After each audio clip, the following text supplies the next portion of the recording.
In Stoney Creek, east of Hamilton, flooding and erosion issues have persisted for decades, damaging homes and businesses. While adding more stormwater sewers and other infrastructure could help, Hamilton Conservation Authority had a better idea. By using existing natural features, the Conservation Authority created a smart, natural solution to reduce flooding and erosion, address climate change, protect our environment, and improve the quality of life in a growing area of southern Ontario. It's all part of the Saltfleet Conservation Area Wetland Restoration Project.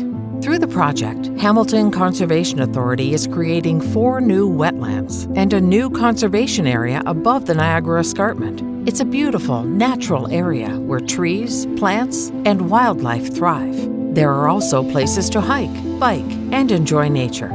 The wetlands protect homes and businesses from flooding and erosion, while the conservation area delivers new parkland, trails, and outdoor recreation opportunities.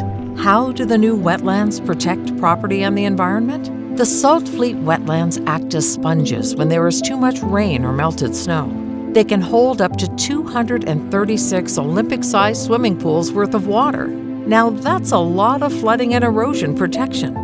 The wetlands then slowly release water flowing from the escarpment into the lower Stoney Creek and Battlefield Creek areas. It's a natural solution to a decades-old problem, and it's a smart, long-term investment that costs less than building traditional stormwater sewers and other infrastructure to control water flow.